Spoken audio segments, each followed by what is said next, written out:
on the show, you know. It well, you know, that's what it made me happy to go to work.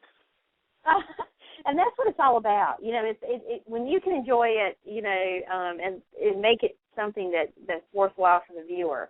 That in itself is worthwhile, and it means a lot, not only to you, but, you know, to those that are involved and to those who watch. And so, you know, we just don't have enough shows like that, in my opinion. We have a lot of reality TV, but it's a far cry from reality in a lot of cases, and it's always nice to see a show where, you know, you're giving back to your fellow man. I mean, that's really what it's all about, as you said.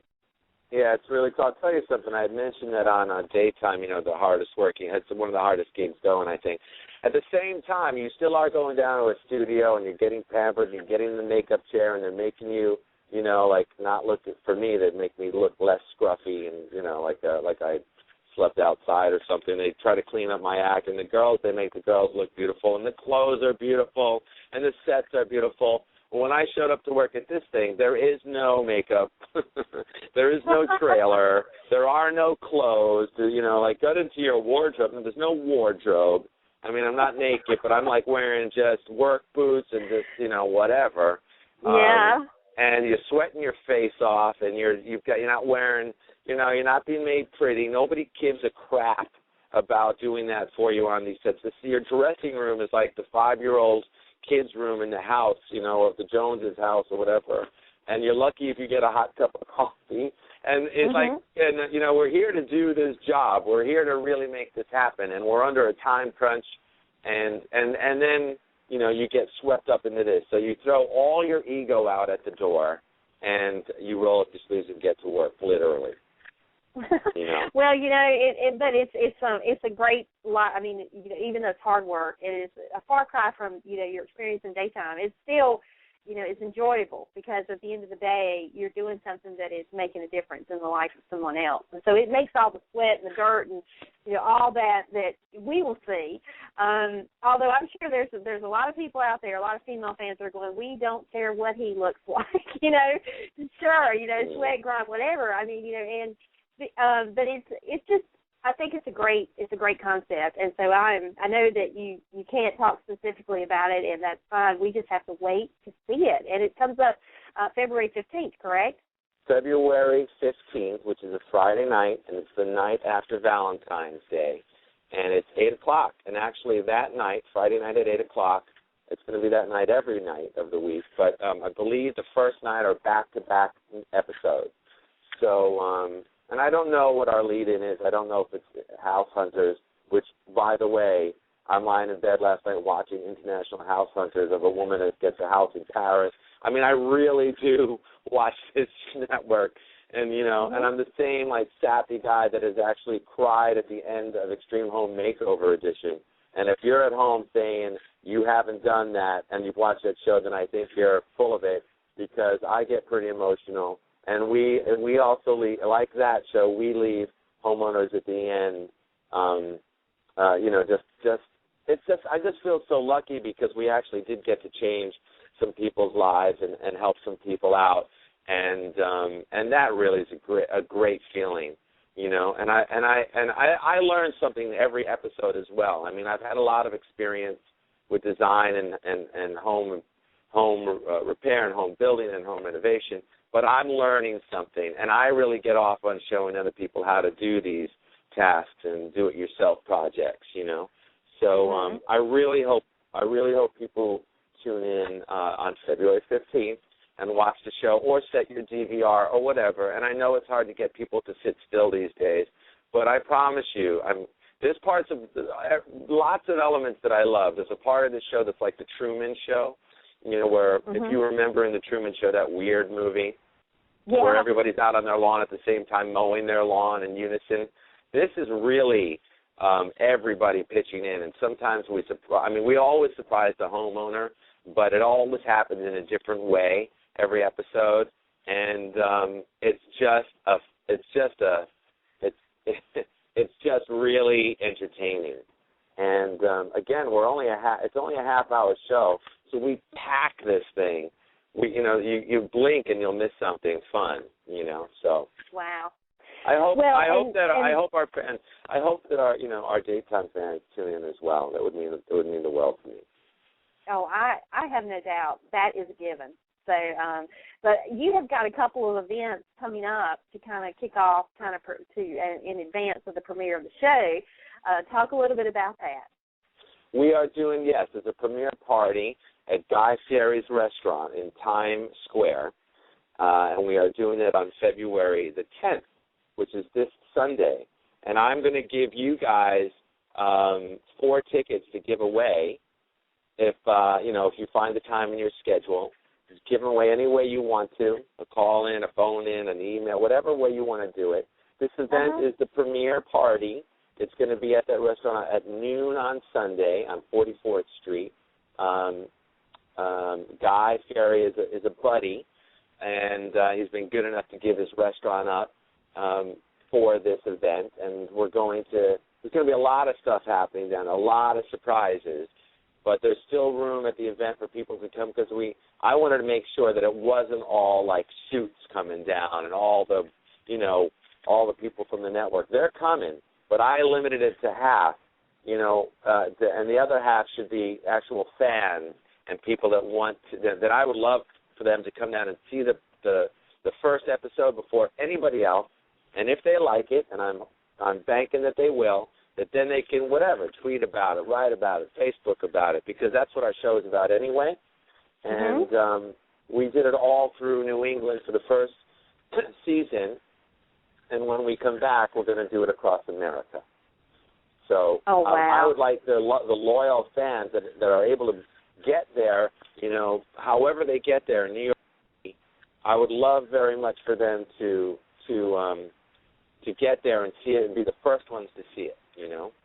Oh yeah, that would be awesome. And I'm just blown away by this because it just sounds like it's not going to be just another home construction show. I mean, this is going to be, like you said, it's going to be set apart from the norm, and it's going to have a cutting edge feel to it.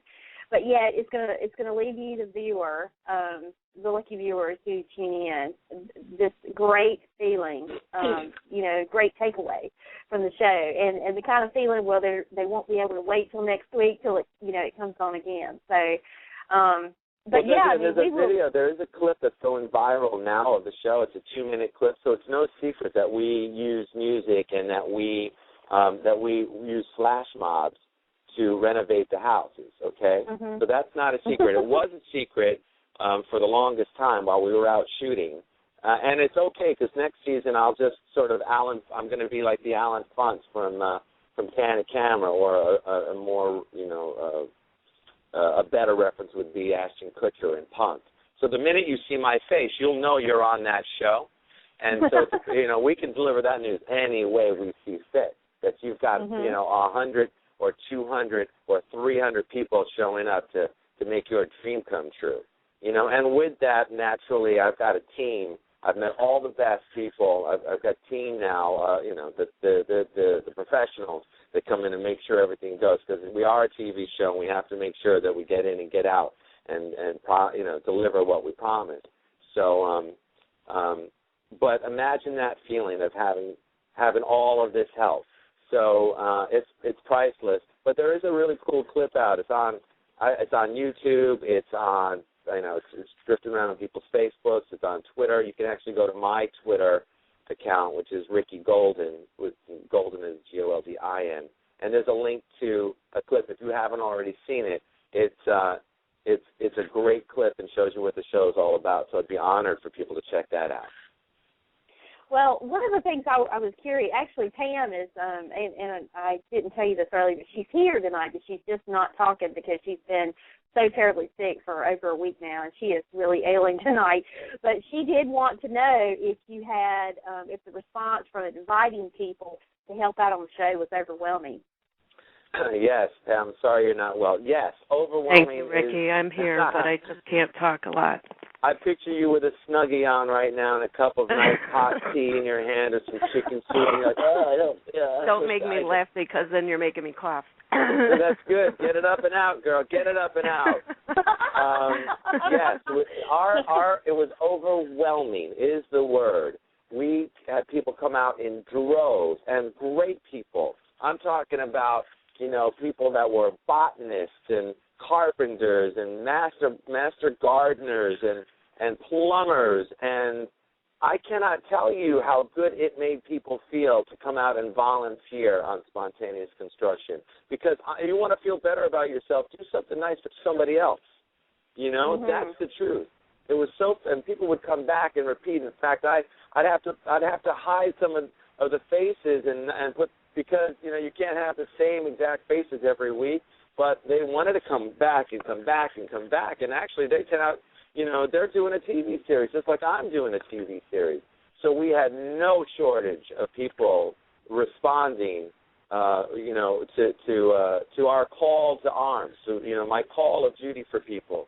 And in every city that I went to, it was overwhelming, and that was what was so exciting. P.S., by the way, this event that we're doing in New York City on February 10th, I just want to say this. There are still tickets available, and the reason I say that is because, not selfishly, but we're giving that money to the ASPCA in hurricane zone of Sandy, and the other portion, we're giving a portion of the proceeds to Operation Smile, which I don't know if people know this, but it only costs $240 to fix a child's face.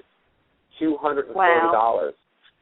So that's what we tied it into, doing the premiere of this show and letting the fans be the first to come out. And, yes, they can still go online or go on Twitter and find out a way to get a ticket, but is it because it's something that's really near and dear to me, and especially, the children and animals that can't fend for themselves, right. And it means a lot to me, and HGTV was cool enough to let me do that, have that angle to it.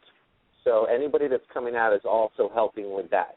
And if you end up hating the show, you're still helping a child or helping an animal. So, but I don't believe that they'll hate the show. I think that they will love it. I really do. Oh, I know they're going to love it just because. Well, for one thing, you're hosting it, and you've got tons of fans out there that just have loved you forever from daytime, and now for you to be moving into this arena, in a different way, you're going to have I think it's going to be a great premiere, and it's going to be a lot of viewers tuning in. So get ready. Oh, my goodness. Well, I hope so, and I never want to let anybody down, and I am giving this everything I've got. I'm not even, this is what I just love this, I love this project, and I'm hoping that people that tune in, one of the things that I want to do off Twitter and social media altogether is I want to be able to pick some really faithful fans and let them be one of the families that we come and help. And it doesn't have to be, these are people that maybe they have a third child and they don't have an extra bedroom, or their kids have outgrown the room that they've got, or the family room is just not any kind of a family room, or their kitchen is 25 years, in need of an update, and they just don't have the money for that. I fit all of those, Ricky, so send them over. Send your videotape. I will swear to you that I will check it out, and I don't care if you work for a radio station or you're a CEO or you're on food stamps. We want to come out and help people, and that's what we accomplished, So I just want to keep doing it. That's just that so sounds cool. Great. That is awesome. Now, and again, you heard Ricky a few minutes ago. If you are going to be in the New York area, New York City, Times Square area, this coming Sunday, please, you have a great opportunity to win a ticket to go to this. So you need to call in, though, and tweet us and tell us why you love Ricky-Paul-Goldin and his new show.